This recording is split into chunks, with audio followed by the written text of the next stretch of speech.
V8 Supercars are beasts of raw power, boasting monstrous 650 horsepower V8 engines, minimal downforce, narrow tires, and an unforgiving nature. Mastering one is a true challenge. Unlike Formula 1 cars, which are built with cutting-edge technology and aerodynamics, V8 Supercars are designed to push drivers to their limits. Despite their differences, these cars deliver some of the most exhilarating racing you'll ever witness. Now, you might be wondering how they could possibly be harder to drive than F1 cars. After all, Formula 1 machines have more power, grip, and downforce, and demand extraordinary physical and mental effort from their drivers. Plus, F1 draws massive global audiences, so what makes V8 Supercars even tougher? It all comes down to the series' unique design philosophy and approach to competition. Supercars, also known as V8 Supercars or Aussie Supercars, are a premier touring car series that competes on some of Australia's most legendary tracks, including the iconic Mount Panorama Circuit in Bathurst and the Adelaide Street Circuit.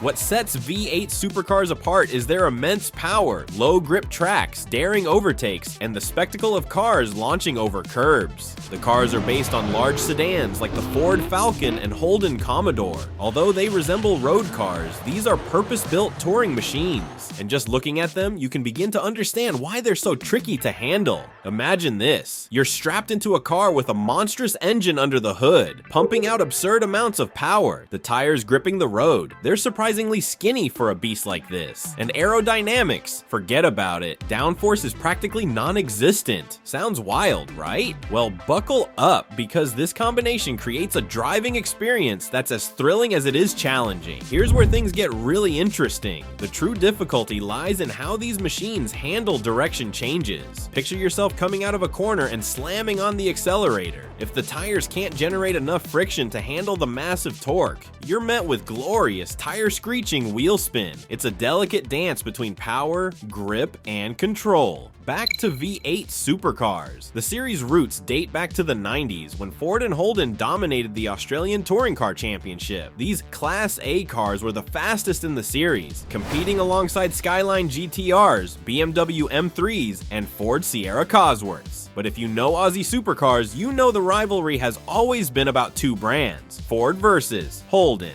It all started with a rivalry so intense that it reshaped Australian motorsport. The battle between the Ford Falcon and Holden Commodore became legendary, capturing the hearts of fans across the country. Eventually, this fierce competition gave rise to the standalone V8 Supercar series, a championship built entirely around these two iconic machines. The secret to its success: strict regulations that leveled the playing field, ensuring the cars were evenly matched and the racing was nail-bitingly close. This commitment to parity sparked epic on-track duels and built a fiercely devoted fan base. Over the years, the series has evolved, but its soul remains unchanged. Massive, roaring V8 powered sedans packing over 600 horsepower, delivering the raw spectacle that fans fell in love with. Picture this. You're behind the wheel of a car with skinny, slick tires, no traction control, no ABS, and barely any downforce to keep you planted. Sound intense? That's exactly the brutal, no-frills nature of V8 Supercars. But here's where things get even more interesting. Downforce has long been a hot-button topic in the series. Over the years, teams lobbied for bigger wings to improve grip and performance, only for the rule makers to push back. Why? Because while more downforce might make the cars faster, it often leads to processional racing, where overtaking is rare and the action falls flat. In supercars, thrilling wheel-to-wheel battles are the priority. That's why the latest regulations have slashed downforce, ensuring the racing stays as unpredictable and exciting as ever. It's a fine line between speed and spectacle, and Supercars walks it perfectly. Remember the Ford and Holden rivalry? In 2013, the series allowed other manufacturers like Nissan, Volvo, and Mercedes to compete. However, rising costs eventually drove them away. To counter this, the upcoming Gen 3 regulations introduce a cost-effective semi-spec design. The new cars are muscular and challenging to drive, with shared parts to ensure parity and reduce expenses. One major change: Holden has been replaced by Chevrolet's Camaro after GM stopped selling Holdens. Ford also transitioned from the Falcon to the Mustang. Despite these changes, the rivalry and fan loyalty remains strong. Here's an interesting twist. While the Camaro and Mustang both use V8 engines, they're fundamentally different. Ford's 5.4-liter engine features overhead cams, while Chevy's pushrod design is more old school. To maintain parity, the series dyno tests and tunes every engine to ensure identical power, torque, and power curves. The same philosophy applies to aerodynamics. Though the road versions of the Camaro and Mustang have different shapes, Supercars tests and adjusts their drag and downforce to match within a few kilograms. Now, why are they so tough to drive? First, there's the power. At 650 horsepower, these cars pack a serious punch, especially given their 300mm wide rear tires. By comparison, GT3 cars have less power but wider 325mm tires, and F1 cars have even wider 405mm tires. Drivers must be incredibly careful with throttle application to avoid wheel spin.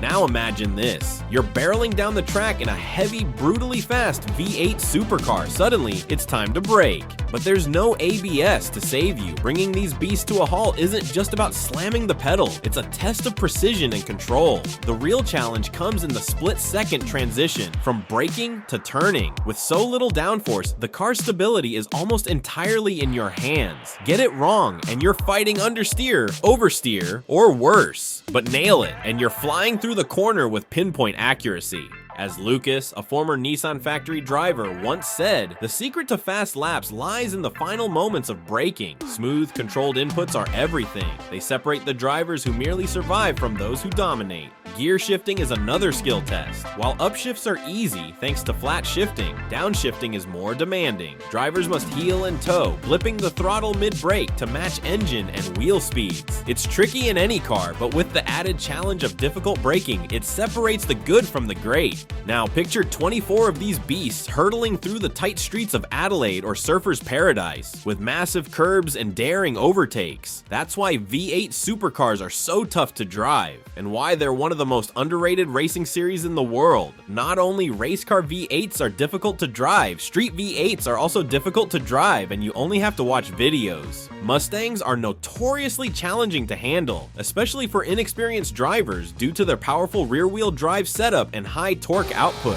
with a tendency to oversteer under hard acceleration, particularly in corners or on slippery surfaces. Controlling a Mustang demands precise throttle management and steering inputs. The weight distribution, often biased toward the front, can also make them prone to sudden loss of rear traction if the driver isn't careful. Combine this with their raw power and, in some models, a lack of advanced stability controls, and you've got a car that rewards skill but punishes overconfidence.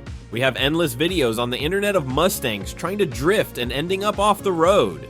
On the road, the Dodge Challenger SRT Demon represents a modern challenge for drivers. With its 840 horsepower supercharged V8, the Demon is purpose-built for drag racing, but that raw power makes it difficult to handle in normal driving conditions. The rear tires can easily be overwhelmed by the engine's torque, leading to uncontrollable wheel spin if the throttle isn't managed with care. While it comes with modern stability controls, pushing the Demon to its limits requires a precise and experienced touch, as its focus on straight-line speed makes it less predictable in corners or on uneven surfaces. Then there's the Shelby Cobra 427, a car that's achieved legendary status as one of the most dangerous V8 powered vehicles ever built. Lightweight with a massive engine squeezed into a tiny roadster, the Cobra is a handful even for seasoned drivers. Its short wheelbase and ridiculous power-to-weight ratio mean that even slight throttle misjudgments can send the rear end sliding out of control. With no driver aids to correct mistakes, every input matters, and even small errors can lead to disaster. These cars all share a common theme. They demand respect and absolute precision, whether it's the technical challenge of a V8 Supercar, the raw power of the Demon, or the unpredictable nature of the Cobra. Each of these vehicles reminds us that driving isn't just about speed, it's about skill, patience, and understanding the beast beneath you. In conclusion, V8 powered cars represent one of the most challenging and thrilling driving experiences in motorsport. From the brutal V8 Supercars to the powerful muscle cars like the Dodge Challenger SRT Demon, these vehicles demand exceptional skill, precision, and a great deal of respect. The absence of electronic aids, the demanding handling of their immense power, and their inherent instability make controlling these cars an art form, and a tough task even for seasoned drivers. Whether on the track or the street, these cars demonstrate that speed and control go hand in hand, and true mastery behind the wheel is only achieved when you learn to tame the beast beneath you. Thank you very much for staying until the end of the video. Comment what you thought of the video and like it.